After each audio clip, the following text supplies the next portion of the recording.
Okay, I'll get started.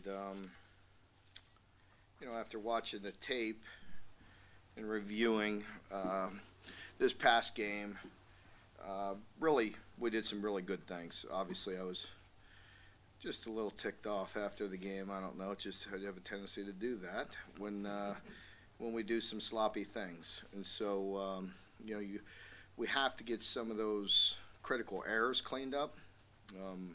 I anticipate our team will work really hard this week to focus on the little details and take better care of the ball security.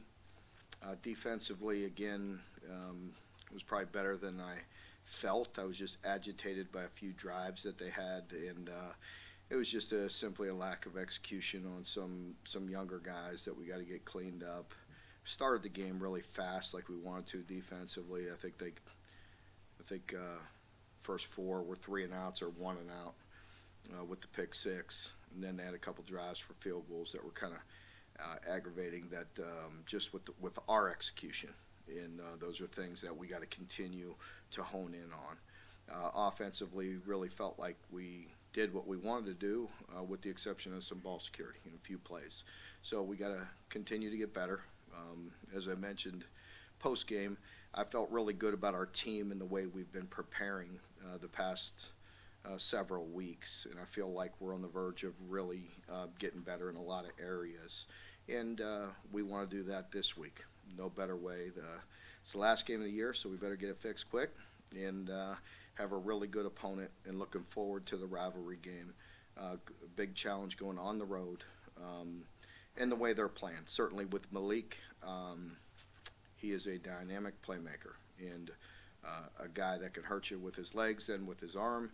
And you could see his comfort level. He's getting more and more comfortable with every game, with every opportunity, and that experience is paying off for him. He's really playing exceptionally well and making people around him better. So they're better in all areas than the last time we played them. A good dose of our team. The past 2 classes haven't played Louisville, so this rivalry needs to be introduced to a few of our players that haven't been exposed to it, and it's a totally different team than 2 years ago. How do you introduce the young guys to the rivalry? We'll have some ways. We'll show them some things. Yeah. Is there more excitement in play last year? Pardon me? Is there more excitement because you guys I don't know. We'll see. Hopefully there will be. But again, 2 classes haven't played this game yet, so they don't understand it yet. It feels like the last couple of times y'all played ACC teams that have been really physical games, really cranked up the physicality. Is that the case where you are emphasizing that more? Oh, I mean, you said it. I mean, we did it. You know what I mean? But that's not to say that it's gonna happen automatically. You know what I mean? Those were different games. This is a different year. I'll say this. This is definitely a different team and a different defense than 2 years ago when we played them. And so we'll have to play. We will have to play more physical than we've been, in my opinion. We need to bring out that physicality that we're used to. I still don't feel like we're as physical as we can be. We ran for a lot of yards. We're doing some good things. Teams, as they start mixing it up on us inside, the zone schemes we're getting some penetration, and we're getting stopped. The gap schemes have been very helpful for us. So we got to continue to mix that up. You thought we introduced the guys to the rivalry. What makes this rivalry any different than any other rivalry that you can have when you think about Tennessee in particular? In-state, in-state, very close. So, you can't help but live in Lexington and come across Louisville fans, and you can't help but live in Louisville and come across Kentucky fans. So, it's we're very close in proximity, and we're intertwined in a lot of ways within this state.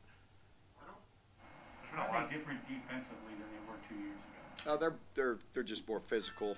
They're better, more comfortable in their system, and which is to you could understand that. And they've done a very good job. They're very well coached, and they're very active up front and doing some good things. A lot of speculation about what might happen to the schedule when Oklahoma and Texas get here. If the SEC does expand to 9 or 10 games, are you committed to keeping this rivalry game? I have no idea, John. I mean, I haven't put 1 ounce of thought into that. So, I mean, I don't think I'm prepared to answer that question right now. I mean, we got a lot of things that are right in front of me here. I don't recall the last time you played Louisville or not, but you played a lot of night games this year, though, and kind of having, it being a rivalry and having the whole day kind of fester up, what does that do? Well, it's my understanding they serve alcohol in that stadium, right? So, give some fans plenty of time during the day and during the game. So it'll be a rowdy atmosphere. It always is, no matter what. We have no control of the game time, so. What about for your guys, though? I know they won't be. Yeah, it is. It is a little anxious waiting around all day. It is, especially on the road. It's a little different, but it is what it is. We have to adapt and deal with it no matter what. There's a lot of guys that, I don't know if you call it a recruiting battle, but a lot of guys from the state of Kentucky, and particularly the city of Louisville. How important is this game to continue having success recruiting? It's important. I don't think it's end-all, be-all, but I think it's important. For us, it's a matter of, we have so many things to play for. Not only is it a rivalry game, and it is what it is. A rivalry game is what it is. You have to address it and understand it and be prepared for it. But for us, there's so many other things that are equally as important every game we play. I believe it's only been 5 teams since 1949 that have won 9 games or more. This team has an opportunity to do it 2 times in the last 4. I think that's pretty important, and more than likely a New Year's Day bowl game. I mean, that's important. So there's a lot of things that our players need to understand the importance of it. When you're with that in mind, when you see some of the shake-up around the nation with coaches that get 3 years, 4 years, and then if something goes south, if they're done, just do you think about that? Like, just say 2 years, I addressed that last week a bit when I was asked directly about what I thought of the quick changes. And again, that's not for me to decide. That every place is different, every situation is different. Sometimes things get going in a way that decision makers have no other option. And that's to do with a lot. I think you all and we all can have our own little opinion of why that is. And I mentioned it last week. I think social media and the people that get going, that get, some things going in a negative direction. I think it's very hard for, decision makers, athletic directors, presidents to handle the momentum sometimes when it gets going the wrong way. So I think I can only imagine as a coach, if you're in that position, if it's, that's it's got to be tough. I've been there to some extent, and I don't know any other way than to fight my way out of it. That's just the way I was brought up, and that's the way it is. And if I'm going to go down, I'm going to go down. I'm going to hurt you on the way down. Trust me. I'm gonna go down swinging and do the best I can and control what you could control. But a lot of that has to do with your building and the culture in your building, and what the pulse of your building feels like, and that's what the players, coaches, support, everybody. There's a lot that goes into that, and I think that's why you can't just put a blanket over it and say this is right or this is wrong. I mean, every situation is different, and if it's gone to the point, where it's, you can't turn it, then sometimes there are no other options. Mark, two questions. How close is Marquand to where he was, the level he's at early in the year? And is De'Aaron Jackson back to such an extent you trust him, in high leverage situations? It was good to see him in that situation Saturday. We never have any doubt about him being a thumper, right? But it's about movement and running too. So you saw him thumping, but you didn't see him quite running and having, the range that you need to play linebacker. So that we need to continue to keep our eye on with D-Jack. And with Marquand, same thing. It was not. It was still bothering him a bit last week, and you could tell by the way he was playing with the way he was anchoring. And hopefully he'll feel better this week. You mentioned that Malik makes the guys around him better. What about the weapons that he has? Running game, Yeah. defensive pass receivers. What about those guys? Really good, stable running backs that really the offense doesn't change with each of them. And the wideouts are really good players, really productive, and you could tell they have some juice. They have some. They can run, and so they definitely have some weapons around him. And he does such a good job of designed runs or running read plays, zone reads and such, and then buying time to throw the ball down the field, and then of course scrambling for yards. You put the three of those things together on him, and you got your hands full. You mentioned, Malik's ability to extend plays with his legs, and you guys have got a guy showing that too. Is this a matchup that's going to get both kind of defensive staff some real headache? Yeah, I think it definitely does. Anytime, you've heard me for years and years talk about it, and you see it everywhere. And I used to get the question all the time. Well, everybody has a hard time with running quarterbacks. It's not a Kentucky thing. It's a defensive thing. It's a pain in the butt. And guys that can extend plays, especially when they're so electric, like Malik. I mean, he is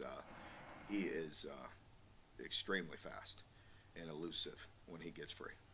You mentioned kind of being a little ticked off after the game. I feel like Will has that similar strive for perfection. I don't know what the right word is, but how do you see his drive just when we aren't watching him?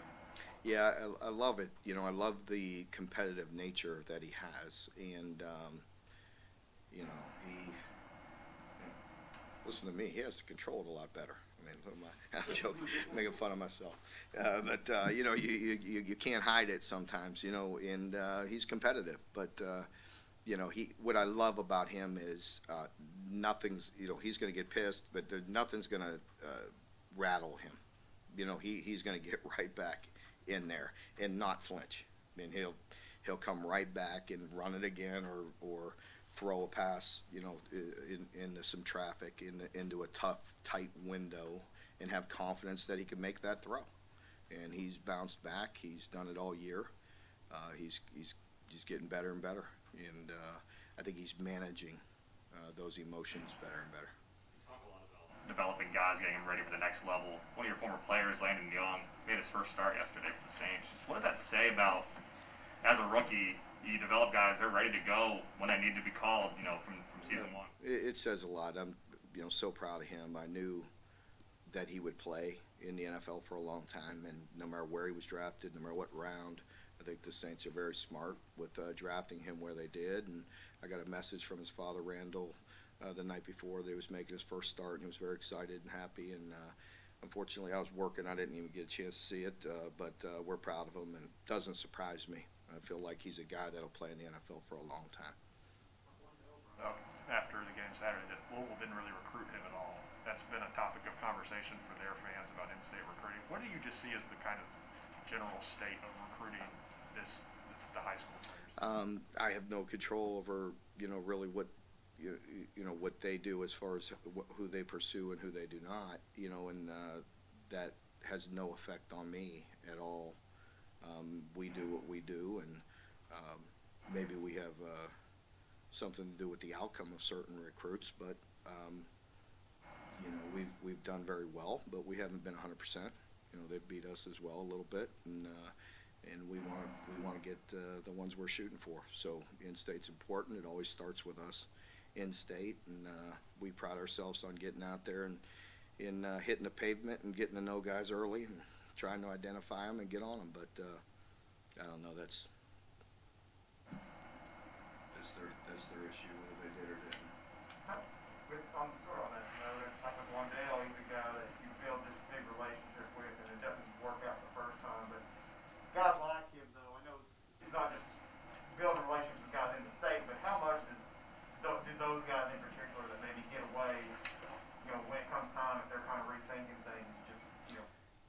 That's the way we've always done things. You know, we've done that before we knew anything about this thing called the portal. You know, that's just the way we built our relationships, and we're that way. And give them a handshake and wish them the best. I mean, it's still, I can't act like it doesn't, aggravate, or hurt you, or bother you. I was going to use the word pissed off again, but I've been using that a lot. You know what I mean? But when you don't get a guy, I mean, it's still, recruiting is personal. Anybody that says it's not, that they're not working at it, because when you spend years building relationship and years and time away from family and doing things to build those relationships, get those kids, I mean, it's competitive, and you want to land them. Just speaking of generally, there's only a couple weeks left till signing day. How do you think this group you're kind of teeing up can stack up some of your other prospects? I think it's going to be dynamic. I think it'll be a little lower in numbers. You do have to keep some room with the portal and with guys where you feel like you need some plug and play guys. And so, development, recruiting in high school, recruiting and developing those players will always be the lifeblood of our program, but you have to also manage your roster. And, we have some players on our roster that have to look around and see if they could play somewhere else, and we have to bring in some guys that we feel like can plug in and play at certain positions. That's just the way it is now. Recruiting. What's your message to guys right now as your name keeps getting attached to other jobs out there? I mean, my relationship is strong with the prospects, and it always will be. And I can't control that. I have no control over that. I'm not, I don't want that out there. I don't want that distraction. I don't ask for that. As I mentioned jokingly weeks ago when somebody mentioned that, I mean, I'd rather it be that than you guys all talking about when they're going to fire me. So I could only control, trying to win and build a program here. And I think we all can understand, I've been nothing but committed to doing that here and plan on doing that. Well, you're recruiting yourself in the football program. Good. I'm sorry, he'd been waiting. John. Yeah. Back to recruiting for a second. I saw where Kirby said if you're not out recruiting, somebody else is. It's been a few years now since the early signing day. How do you balance, and have you made changes in any balance in preparing for opponents, but also being out there recruiting? Yeah, you have to. You have to. It's just the way it is. With being in college, we recruit all year. That never stops. It's always a priority. In season, it's hard, but you have to do it. And we've had quite a few in-season visits. That used to be mostly December. When you get done with games and you bring them in, and we have two big weekends. The first weekend in December and the second. And some kids that are committed, we bring them in there on purpose. They may come into games and come unofficially and still see us, but we bring them in December to kind of have a celebratory weekend where we could honestly spend 48 hours with them.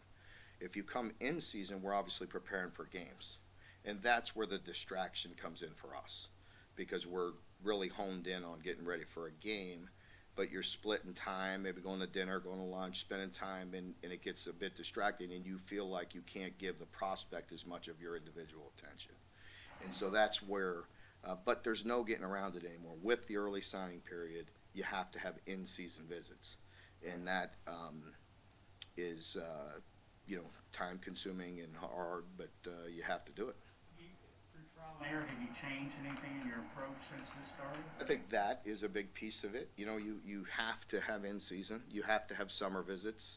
And, if you have summer visits, then you got to hold them, because then the prospects get bored and they're going to go on another visit. You know what I mean? So, so you have to manage all that, so that's a feel thing for each individual recruit.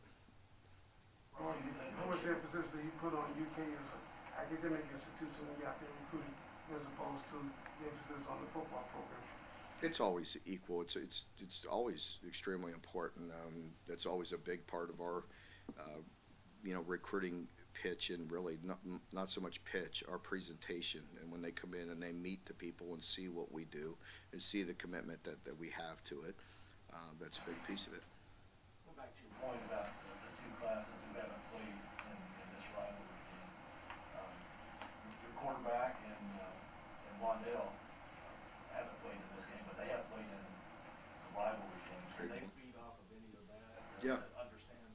Yeah, great point. I think, for them, it'll be, being introduced to this rivalry once again. But you also have to, understand it, but it is another game.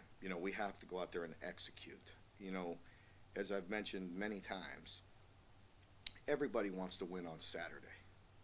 So, like, being all mad at Louisville isn't going to help us win the game.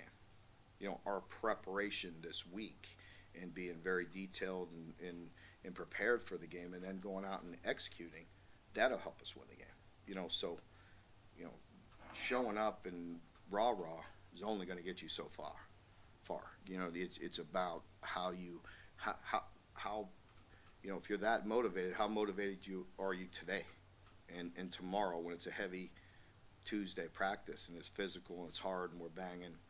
How dialed in are you going to be on Tuesday and Wednesday, and keep it that way the whole week? What does this week always be in Thanksgiving week? How does that affect preparation, just over the years, kind of from what you've observed over the years? Not much, other than we'll get done a little earlier on Thursday than we normally do, and that's our walkthrough day anyway.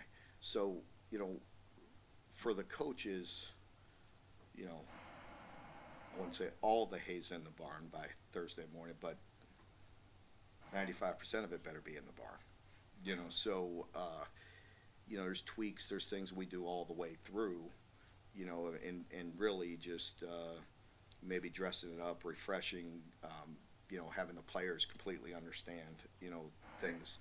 That's why mentally it's so important on Thursday and Friday. But a lot of the physical things and all the game planning is done Sunday, Monday, Tuesday. And, some third down tweaks and things go into Wednesday night as well. And then we brush it all up Thursday and Friday. So it doesn't have to change it too much for us. As I mentioned before, we try to, the coaches have players over their homes Wednesday night just to spend time so the players can feel some, get a home cooked meal and spend some time with the families. And then Thursday we have a big dinner together. And then, like I said, most of them hopefully go home and get some rest. Mark, since Eli Cox got hurt, how have you evaluated playing Austin? Austin has done some really good things. He's really physical at times, and he's good at certain, certain blocking schemes, and sometimes, things are challenging, but that's no different than a lot of our offensive linemen. You know what I mean? Depending on certain islands you have to be on with very good and athletic people, could be tough matchups at times, depending on what's coming at you, what blitzes, what pressures. Certain one-on-ones are hard on a lot of people. But he battles. He's been a great teammate for a long time, and so I appreciate the effort that he's given. How did Jagger got his first kind of real reps there? What did he look like? Yeah, Jagger did good, and he probably, I wanted to play him more. We had planned on playing him more, but they were doing so much. They were bringing stuff from everywhere, and so that's hard for a guard, for a true freshman guard, because things happen very fast in there, and so that was one that we had planned on playing more, but due to so much activity going on in there earlier, it just wasn't the right moment. But once we got him in there, it was good to get him some reps. Well, you get after this next game because of Louisville, or because this is simply the next game? Pardon me? Or we? You get after Louisville because it is Yeah. Louisville, or because it's the next game? Well, I think the answer before I say it. I mean, that the next game's the most important because it's the next game. And that's the way you have to approach it. If you don't, I can't sit there and preach to my team about respecting the game if I don't. So, believe me, in this business, you got a chance to get humbled every 7 days, and you take every opportunity and every day to prepare yourself for Saturday, and that's what we're going to do. Thanksgiving week, just what are you thankful for as the head coach here? Yeah, thanks for telling me that. I was supposed to open with that. That was all my opening thoughts, and just Thanksgiving week, and just appreciate, this year, all the work you all have done. Appreciate our team, our coaches, our staff, my family, it's been we're blessed, and we have a great opportunity here this week. So I hope you all enjoy the week and have a great day. Is there anybody on this team, I would imagine leadership's always important, but especially in a rivalry game. Has anybody stepped up and been a leader for you that maybe you weren't expecting to be this year? I don't know. Maybe matured in that area? Well, I think a guy like Marquand becoming a captain is a great example of that. Him playing well and maturing, that's to be expected. That's what we talk about all the time and work hard at. But for him to be voted a captain was it was great to see. He went through what he had to go through with the injury last year compared to, is that sort of, would he have handled it as well maybe? I'm not sure. I'm not sure he would or he wouldn't, but he always helps me out at the end of every, just about every day when I'm breaking the team down, talking to him for a bit after practice. He always wraps it up with, "Now hit them books," you know what I mean, to the rest of the players. So he's an experienced veteran now, so he's got it. After the game Saturday, JJ is still kind of dealing with some of the lingering effects of that injury. Just how have you seen his development overall from, I know right before he got hurt, you all thought he was, one of your best defenders, right? He's going to be, he's doing a remarkable job, and he's playing through everything he can. Again, we're not going to let him re-injure that thing, and we're not going to let him play with injury. But there comes, some setbacks at times with that because of the strength and mobility and all those things. So he's obviously not back to 100%. I think it's very difficult from a knee injury like that. But I greatly appreciate how hard he plays and the way he's fought through it, and he's helped us. He's still a very good player for us. I can't wait till he gets back to that elite level again. Back with because of the rush. Mm-hmm. Need some connections. How does that? You said it would bring a lot of people from a lot of different areas and whatever. How does it relate to what Louisville, how Louisville plays? I mean, is there a connection there? Maybe. Yeah, I believe, Lonnie, that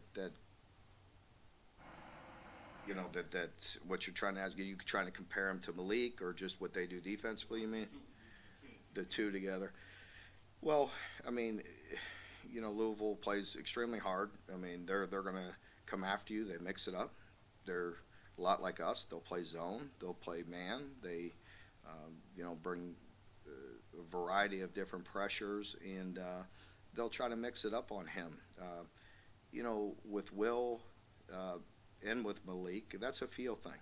They're both very good at what they do, and a lot of that is God-given ability to feel the pressure or where to escape to and where to buy the time and when to buy time to look down the field and create for receivers and when to pull it down and scramble for yards. So they're both going to do their thing, both very good players and both very tough to stop at times, with the way they can ad-lib and create.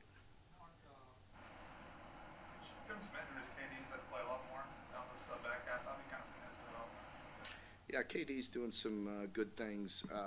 He's another young man that you hear me talk often about, like a broken record, but reps and experience is very important to him. The more he gets, the better he's going to get, and so he's a guy that we got to continue to get as many reps as we can. And but he does have some ability. Mark, you've talked about turnovers off and on all year long. Here you are going into the 12th game, still dealing with it. At this point, is it more mental than physical? And as coaches, do you deal with that any differently if you believe it's mental? Well, I think, even in the game, I always talk about every situation is different. I mean, turnovers are different, as well. I mean, one was, at the end of a game with a guy that was not played very many snaps all year,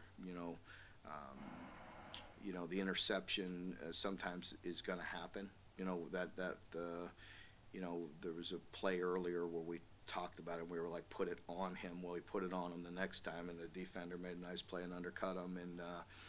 And then with the fumble with Chris's, again, I'm not going to overthink it because I know Chris. He's mature enough to understand. You know what I mean? And he'll get coached by Coach Settle and Liam and all the coaches, and we'll get it corrected, and he'll be dialed in. I can promise you that, and he'll get it fixed. You know, he has, you know, by and large, for the most part, you know, once we got through some of that early in the season. And so, you know, it's very important, but you hope it evens out at some point in time, too. Again, the ball was on the ground a couple times Saturday, and we missed one or two, and we almost passed on the other one. So, Well, after Saturday's game, what was the big factor you think that played a role in you guys winning? pardon me? What was the big factor that played a role in you guys winning this past Saturday?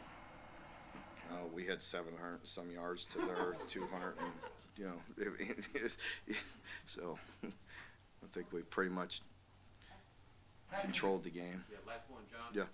Back to the turnovers for a second. I'm showing my age here, but I can remember when defenses didn't grab and punch the ball because the main thing was to get the guy down, and they thought that would give up extra yards if they didn't do it. Now everybody punches at the ball, grabs at the ball, especially if a guy's got a fumbling history. When did that change, and what do you think? Yeah, it still doesn't, you know, change, John. I think there's a time when you could punch and strip or try to do both, and there's a time when we're still coaching that, like, get the man down.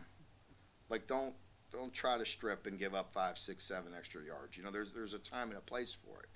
And so we all coach the punch, the strip, but you can't, like I tell the players, there's so many different situations. You can't possibly teach them every one of them. You know, they have to have some football IQ and understand, you know, when that time and place is. Now, there are players that hold the ball loose, you know, in certain times, and we do address that and talk about that. And as we tell our offensive players, when you're putting the ball on the ground, what do you think every opponent is telling them? Every opponent is sitting there talking about how they're loose with the ball. So we better get it coached up, and they got to get it fixed. They got to execute it. And so, and then, you know, with your question, I believe there's times, you know, when you're held up, when you got a guy held up, you always want the second man through to strip or try to punch it out. And sometimes in the open field, you'll see that because you see a guy running with the ball loose instead of high and tight, you know. So it's just, you know, a lot of it is just being a ball player. A lot of it is obviously coached, but it's instincts in being a ball player as well. Okay, folks, thank you very much. Appreciate it. And reminder, tomorrow will be